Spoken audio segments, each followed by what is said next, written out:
Oke, kembali lagi ke dalam video saya. Kali ini saya akan menganalisis 4 sekaligus emiten yang menurut saya sangat menarik dan memiliki potensi. Tapi sebelum menyaksikan video ini, saya mau menekankan lagi bahwa video ini hanya untuk kepentingan edukasi saja, bukan merupakan saran untuk menjual maupun membeli. Karena uang Anda adalah tanggung jawab Anda dan resiko ada di tangan Anda. Oke? Sip. Emiten pertama yang akan saya bahas adalah Satria Antaran Prima Tbk atau SAPX. Kenapa menurut saya emiten ini sangat menarik? Karena seperti dilihat dalam gambar, ini ada sebuah tren di mana bandar movement-nya ada kenaikan, sementara untuk harganya masih sideways. Oke, itu yang pertama. Kita lihat lagi sebelumnya ada foreign flow naik ke atas cukup tinggi, kemudian dibuang cukup besar sekali. Ini juga cukup menarik. Kemudian kalau dari Ichimoku-nya juga bagi saya ini menarik sekali karena uh, ada kemungkinan untuk potensi naik walaupun potensinya itu kalau dari Ichimoku nggak terlalu besar. Kemudian yang menarik lagi menurut saya adalah dari Bollinger Band-nya dengan kanal yang menyempit setelah sebelumnya meluas. Ini menandakan adanya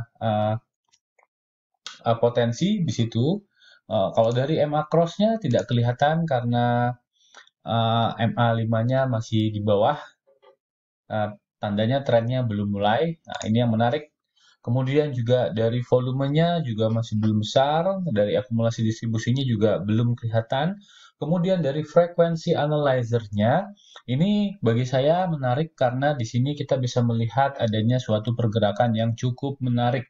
Nah, kemudian ketika kita menganalisis dari bandar analisis broker summary, kita lihat ya, karena dimulainya dari 6 Mei, kita coba kita masukkan dari 6 Mei, kemudian sampai dengan hari ini. Nah, kita bisa lihat bahwa ada sebuah akumulasi yang cukup lumayan besar, 1,3 B di harga 1094. Nah, ini yang membuat saya menarik karena bisa dilihat ya transaksinya selama dari 6 bulan 5 sampai 16 bulan 8 yang melakukan akumulasi adalah emiten DR. Nah, emiten DR ini rata-rata akumulasinya adalah di 1094. Sementara posisi sekarang, harga sekarang adalah 1030.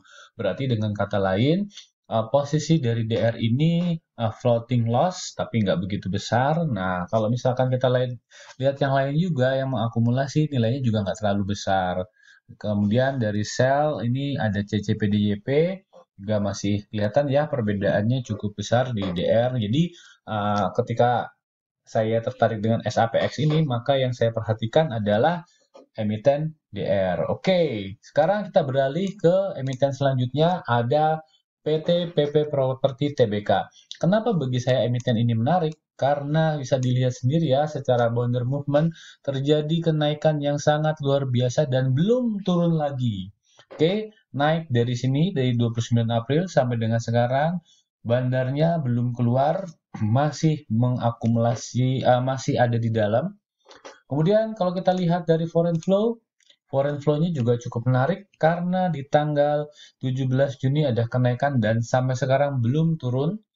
Kemudian dari Ichimoku bagi saya ini menarik sekali karena kalau misalkan teman-teman memperhatikan video saya sebelumnya, tanda dari awan merah ini nanti kalau misalkan tembus awan merah berarti itu menandakan adanya tren kenaikan. Kemudian dari Bollinger Band kalau dilihat Bollinger Band juga kanalnya cukup sempit, jadi di situ ada potensi untuk kenaikan di sana. Kemudian dari akumulasi distribusi nggak kelihatan, volumenya juga belum kelihatan karena masih ada di bawah rata-rata 50. Yang menariknya lagi bagi saya adalah frekuensi analyzer-nya ini menunjukkan adanya akumulasi di sana. Oke, kemudian kita lihat dari broker summary-nya ya, karena di sini terdapat kenaikan di 29 April, berarti kita coba melihat dari tanggal 29 April, Maret, April 29 sampai dengan hari ini kita lihat, oke, ada dua broker yang cukup besar mengakumulasi jumlahnya 29 miliar dan 25 miliar dengan harga rata-ratanya di 86 dan 87.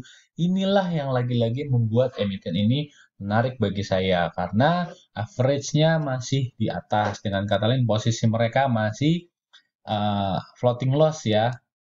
Itu yang menarik bagi saya. Itu yang kedua. Kemudian yang ketiga adalah BIP. Kenapa ini menarik? Karena kalau misalnya kami lihat sama seperti yang sebelumnya, Banner movement-nya, trennya masih naik ke atas, sementara harganya belum kemana-mana, masih di situ-situ aja. Kalau kita lihat lagi di foreign flow-nya, foreign flow juga menunjukkan pergerakan yang menarik ya di sini di tanggal 2 Juli. Ada kenaikan di sana, mungkin ada satu broker asing yang sedang mengakumulasi. Kemudian dari Ichimoku-nya, kalau dari Ichimoku, ini juga menunjukkan hal yang menarik karena kalau misalkan menembus awan merah, berarti tandanya dia tren naik ke atas. Dari Bollinger Band juga menunjukkan hal yang menarik walaupun tidak semenarik dua emiten tadi yang di awal ya. Kemudian dari MA Cross belum kelihatan karena trennya juga masih belum menunjukkan tren naik. Akumulasi distribusi juga sama, tidak menunjukkan. Frekuensi analyzer juga, ini kelihatan ada sedikit tapi tidak begitu mencolok. Kemudian kalau kita lihat lagi dari MACD juga belum menunjukkan. Nah, ini yang menarik hanya bandar movement-nya. Oke, coba kita lihat dari tanggal 9 Maret sampai sekarang. Saya geser 9 Maret sampai sekarang. 9 Maret sampai dengan sekarang kita lihat, ini ada yang menarik yaitu SQ ya, SQ 1,1 di harga rata-rata 57.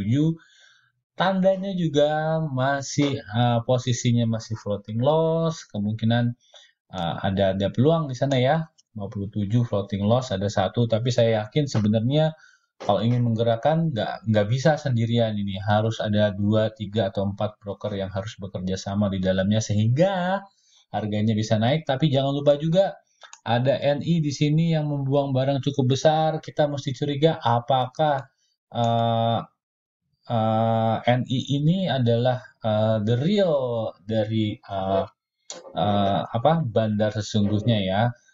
Kita tidak tahu, tapi kita berhati-hati terhadap NI, walaupun di SQ menunjukkan tanda-tanda akumulasi yang cukup uh, meyakinkan nilainya 1,1 miliar, walaupun nilai 1,1 di bursa saham Indonesia itu ya ukurannya cukup kecil ya, tidak begitu besar. Mungkin di dalamnya belum ada pemain besar yang masuk, tapi sekaligus ini juga menandakan adanya sebuah potensi ya, walaupun akumulasinya masih belum terlalu besar. Oke, pindah ke emiten selanjutnya.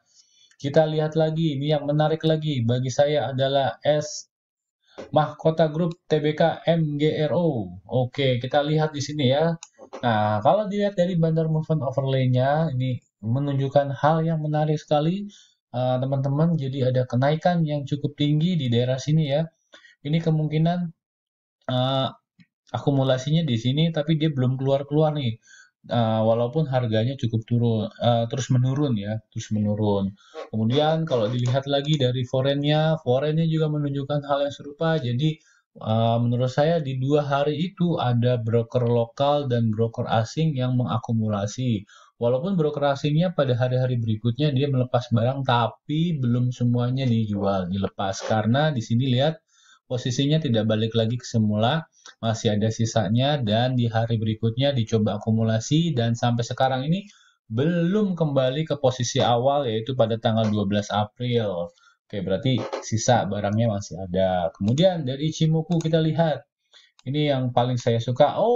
Ichimoku ini juga menunjukkan hal yang menarik karena sudah masuk dari awan merah yang tandanya adalah kalau berhasil menembus awan merah berarti trennya adalah naik. Karena awan merah ini ibaratnya tuh kayak resistensinya ya.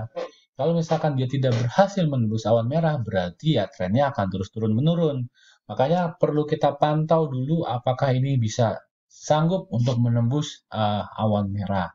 Oke, itu dari Ichimoku. Kita lihat lagi dari Bollinger Band. Dari Bollinger Band, walaupun trennya menurun dan kanalnya menyempit ya ini, tapi ini menunjukkan adanya potensi kenaikan karena kanalnya juga sudah mulai membuka.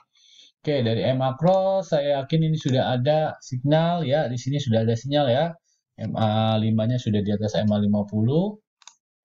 Kemudian dari akumulasi distribusi ya ini yang saya suka. Kalau kita lihat dari bandar movement juga menunjukkan tren naik, dari akumulasi distribusi juga menunjukkan ini ada akumulasi yang dilakukan oleh mungkin oleh bandar-bandar lain juga atau pemain lain juga atau investor atau trader yang melihat di sini ada potensi, boleh jadi mereka juga trigger adanya kenaikan bandarmologi yang sangat tinggi di sini sehingga mereka juga melakukan akumulasi walaupun harganya turun atau bisa juga harganya sengaja di markdown supaya pemain-pemain lain atau investor atau trader lain keluar dari MGRO. Oke, kita lihat lagi dari sisi volume. Volume juga cukup menarik.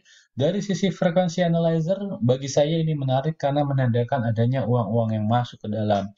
Oke, kalau dari sisi net income juga, ini juga menarik karena net income ya. Kita lihat di sini net income-nya pada kuartal kedua, kalau nggak salah ini ya, kuartal kedua juga menunjukkan kenaikan.